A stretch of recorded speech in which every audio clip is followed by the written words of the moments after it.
प्रिय दर्शकों, सादर अभिनंदन वंदन। मैं विनोद भारद्वाज आप सबका अपने चैनल पर स्वागत करता हूं। आज प्रस्तुत हूं धनु राशि के एक ऐसे व्यक्ति की कुंडली लेकर के जो शनि की साढ़े साती प्रारंभ होते ही पूरी तरह से बर्बाद हो गया। जो व्यक्ति करोड़ों में खेलता था वह अपनी दैनिक आमदनी, दैनिक खर्चे के लिए परेशान हो गया। जबकि इस पूरी साढ़े साती में उसके ऊपर बृहस्पति की ही महादशा चल रही थी, जो आज भी चल रही है। परंतु उस व्यक्ति के जीवन में कोई परिवर्तन नहीं आ रहा है। उसके ऊपर यानी वो दिवालिया तक घोषित दिवालिया हो गया। बैंक ने उसको एफआईआर करे, बैंक ने उसके ऊपर कार्रवाई की, कोर्ट ने कार्रवाई की और घोषित दिवालिया हो गया। फिर भी समस्याएं उसकी हल नहीं हो रही हैं और यहाँ तक कि उसे कहीं से उसके किसी कार्य में प्रगति नहीं हो पा रही है। जबकि साढ़े साती के पहले वह करोड़ों का स्टील का व्यापार करता था। तो आइए देखते हैं, प्रस्तुत है बोर्ड पर यह कुंडली और उनकी कुंडली में ग्रह स्थितियां कि आखिर ऐसा क्या हुआ कि वह व्यक्ति बर्बाद हो गया और अब ऐसा कौन सा उपाय करे कि उसके जीवन में कुछ स्थिरता आए और कुछ उसके जीवन में परिवर्तन आए। तो चैनल पर नए हो तो सब्सक्राइब कर दें, वीडियो को लाइक और शेयर करने की कृपा करें। आइए देखते हैं। इस व्यक्ति का लग्न है वृष और लग्न में ही केतु स्थित है और लग्न के स्वामी शुक्र तीसरे भाव में 23 अंश पर कर्क राशि में स्थित है। शनि दूसरे भाव में स्थित है 21 अंश पर मित्र राशि मिथुन में, जो यह संकेत देता है कि इस व्यक्ति का परिवार एक संपन्न परिवार होगा और इसके पास भी धन होगा, क्योंकि धन के भाव में बैठे हैं शनि और जहां बैठते हैं वहां वृद्धि करते हैं। फिर क्या हुआ कि शनि की महादशा में बर्बाद हो गया। चतुर्थ भाव में भूमि भवन वाहन के भाव में सूर्य मंगल बुध बैठे हैं। मंगल अस्त हैं, मंगल अस्त हैं। पंचम भाव खाली है। छठे भाव में शुक्र की राशि है तुला। आठवें भाव सप्तम भाव में राहु बैठे हैं 21 अंश पर, जो मंगल की वृश्चिक राशि है। नवें भाव में चंद्रमा बैठे हैं 27 अंश पर, इसलिए इस व्यक्ति की राशि धनु हुई, यानी लग्न वृष और राशि धनु। नवम भाव खाली है। दसम भाव में बृहस्पति शनि की कुंभ राशि में 20 अंश पर बकरी होकर के बैठे हैं। फिर एकादश भाव खाली और द्वादश भाव खाली। क्या हुआ?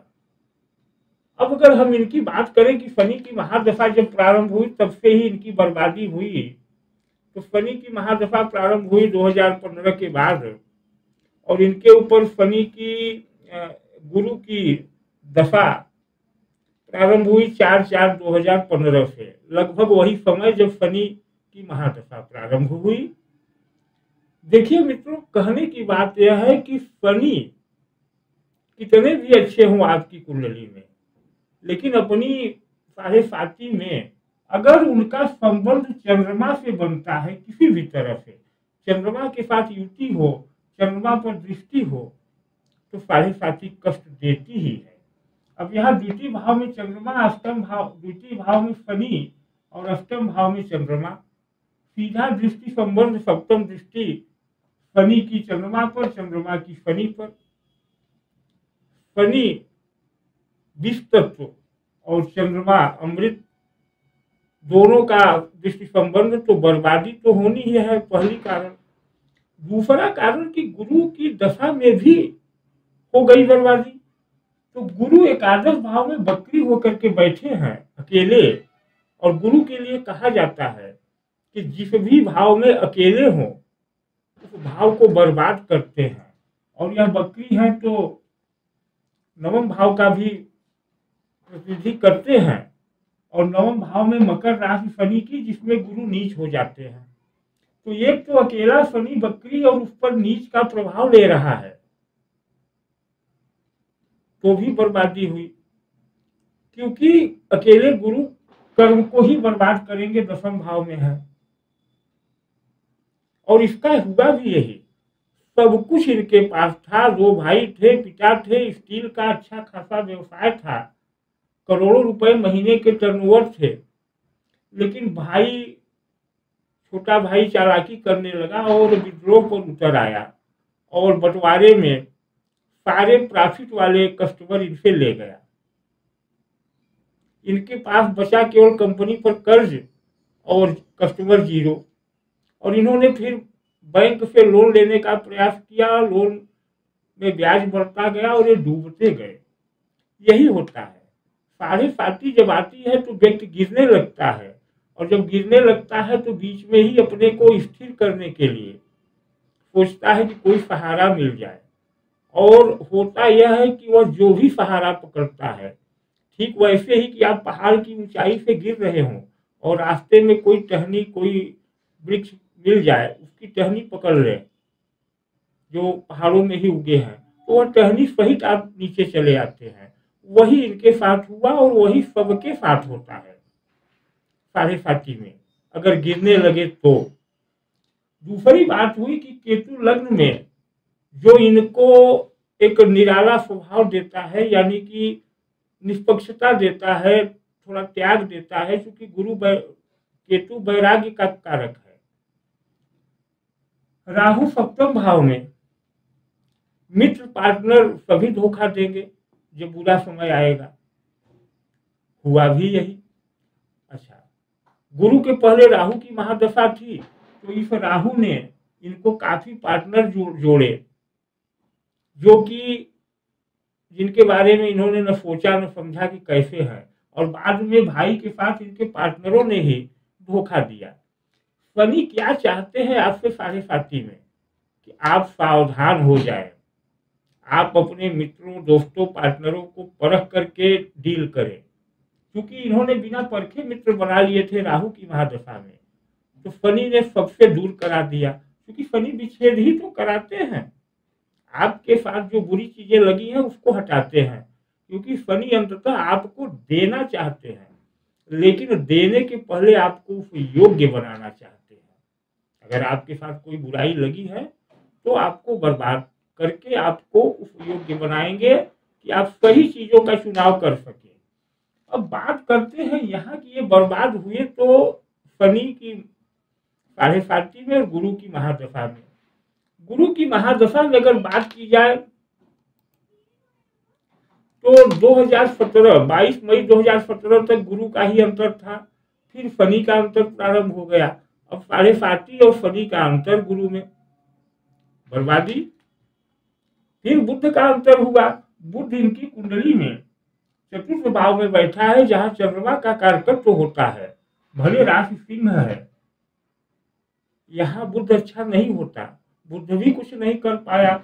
और बुध इनकी कुंडली में पंचमेश है, लेकिन क्या है कि अस्त है, बुध अस्त है, मंगल भी अस्त है। मंगल इनकी कुंडली में द्वादश भाव का स्वामी बनता है लग्न से, और सप्तम भाव का स्वामी। तो मित्र, सप्तम भाव मित्र पार्टनर, मंगल अस्त, धोखा, द्वादश भाव मंगल की राशि, मंगल अस्त, अनियंत्रित खर्चे, सब लेकर डूबने लगे। और यही मंगल अगर राशि से बात करें तो राशि से पंचमेश हो जाता है और व्ययेश हो जाता है, 12वें का स्वामी। वहां भी वही बात, जब मंगल अस्त है तो पंचमेश है, तो ज्ञान ही नहीं काम करेगा और उधर व्यय बढ़ जाएगा। कुल मिलाकर के बर्बादी ही बर्बादी। वर्तमान में इनकी कुंडली में शुक्र की अंतर्दशा चल रही है 16/2/2023 से। इसके पहले केतु की अंतर्दशा थी। अब गुरु में केतु, ये अत्यंत धार्मिक होने लगे पूजा पाठ करने, उल्टा सीधा जो जिसने बताया बस पूजा करो, पूजा के नाम पर इनको लोगों ने ठगा भी। केतु लग्न में मन को समझने ही नहीं देगा कि क्या करना चाहिए क्या नहीं करना चाहिए। ऊट पटांग पूजा पाठ भी आपको अंततः हानि ही पहुंचाते हैं, क्योंकि आपको जरूरत है पैरासीटामॉल की और अब आप खाएंगे सेक्ट्रान, या आपको जरूरत है सेफ्रान की, आप खाएंगे पैरासिटामॉल, तो रोग तो डिसबैलेंस होगा ही। सबसे बड़ी समस्या चंद्रमा, जो मन है। अब मन ही पीड़ित है शनि से, और चंद्रमा के कारकत्व चौथे भाव में सूर्य मंगल बुध। सूर्य इनके हैं 11 अंश पे, अच्छा प्रभाव है, लेकिन मंगल 26 अंश पर होते हुए वृद्धावस्था का अस्त है। साहस ही नहीं होने देगा लड़ने के लिए अपने से। ये डर डर के भागे मित्रों से, मित्रों ने, पार्टनरों ने इन पर गलत इल्जाम लगाए और ये भागते रहे। वह तो जब मुझसे संपर्क हुआ तो मैंने इन्हें खड़ा किया, परिस्थितियों का ये मुकाबला करना सीखे। तात्पर्य यह कि कुंडली में तो ग्रह दोष लगे ही रहेंगे, साढ़े साथी आती ही रहेगी, जाती रहेगी, ग्रहों का गोचर होता रहेगा। अपने लिए आपको ही लड़ना है, आपको संघर्ष करना है, और वह संघर्ष करने की शक्ति आपको यह ग्रह देते हैं। अगर ग्रह खराब पोजीशन में है, अस्त है, पीड़ित है, तो उनका सही विधि से उपचार करें, आपको लड़ने का बल मिल जाएगा। लड़ना आपको होगा अपने लिए, कोई ग्रह आपके लिए लड़ेगा नहीं, वह लड़ने का बल देगा। अब इनका गुरु इनके लिए बल दे सकता था, क्योंकि लग्न इनका 16 डिग्री का है और चंद्रमा 27 डिग्री का है, तो इनके ऊपर कुल मिलाकर के शुक्र का, लग्न का प्रभाव ज्यादा है। अगर ये अपने लग्न को लेकर चले तो इनका कल्याण हो सकता है। लग्न में बुध कारक ग्रह है, शनि कारक ग्रह है। शनि दूसरे भाव में बैठे हैं, अच्छे भाव में बैठे हैं। इनको क्या करना चाहिए? इनको करना चाहिए कि अपने इस मंगल को जगाएं, क्योंकि मंगल साहस है। राशि से छोड़िए, लग्न से भी मंगल अष्टम भाव और द्वादश भाव का स्वामी है, यह मारक ग्रह बन रहा है। और सप्तम भाव पार्टनर का भाव, पत्नी का भाव, तो मूलतः पत्नी तो ठीक है, लेकिन पार्टनरों ने ही धोखा दिया, और जब आप बर्बाद हो चुके हैं तो कहीं न कहीं कुछ नए पार्टनर ही आपको रास्ता दे सकते हैं। साथ ही मंगल व्ययेश है, तो मंगल को जब तक सही नहीं करेंगे तो न तो आपकी हानि रुकेगी, क्योंकि 12वां भाव हानि का है, और न ही आपको अच्छे पार्टनर मिलेंगे। साथ में चंद्रमा अष्टम में चंद्रमा मतलब आपके विचारों में एक खालीपन, आपके विचार एक सीमित सीमा में बंद हो जाएंगे विपरीत परिस्थितियों में। और गुरु बैठे बैठे काम बिगाड़ रहे हैं, तो क्या किया जाए? ऐसा बहुत लोगों के जीवन में होगा कि सब कुछ बर्बाद हो गया, रास्ता ही नहीं समझ में आ रहा है, और कुंडली के ग्रह कुछ कह रहे हैं। कोई ज्योतिषी कहेगा ठीक है, कोई कहेंगे यह खराब है, कोई कहेंगे वह खराब है, तो आप करें क्या? अब यहाँ मैं बात कर रहा हूँ इनके लिए उपायों की। सप्तम भाव से राहु का प्रभाव हटाया जाए, मंगल को ठीक किया जाए, शुक्र 23 अंश पर है, जो इनके लग्नेश हैं, वृद्ध है, इनको बल दिया जाए, और चंद्रमा को ठीक किया जाए, तो इनके जीवन की गाड़ी चल पड़ेगी। क्योंकि मंगल ठीक होंगे तो अच्छे पार्टनर देंगे, खर्चों पर अंकुश लगाएंगे। शुक्र ठीक होंगे तो व्यक्तित्व में बल आएगा, लग्न से केतु का प्रभाव हटेगा, और चंद्रमा ठीक होंगे तो मन ठीक होगा। बाकी गुरु शुभ ग्रह है, लेकिन यहाँ खराब है, तो इसको भी ठीक करना होगा। करे कैसे? तो यहाँ देखिए, अब यह सप्तम भाव है, यहाँ राहु है। सप्तम भाव आपके दाम्पत्य का भी भाव है। हमारे शास्त्रों में वर्णित है कि पतिव्रता पत्नी पुरुष के हर सुख दुख को हर लेती है। तो सप्तम भाव का संबंध आपके बेड बिस्तर से भी होता है, और बेड बिस्तर से संबंध 12वें भाव का भी होता है। किसी के जीवन में अगर हानि हो रही है, किसी भी तरह से हो रही हो, किसी ग्रह के प्रभाव से हो रही हो, तो अपने द्वादश भाव को ठीक करें और सप्तम भाव को ठीक करें, क्योंकि द्वादश भाव इस सप्तम भाव का छठा भाव है, शत्रु भाव है। इसको ठीक करना होगा। अब इसके लिए करना क्या होगा? तो सरलतम विधि मैं बता रहा हूं कि आप अपने बेडरूम से ही प्रारंभ करें। क्योंकि जब आप पर विपत्ति है तो आप बेडरूम में ही कैद हो जाते हैं। तो बेडरूम में अपनी इस कुंडली के अनुसार मैं एक यंत्र का निर्माण कर रहा हूँ।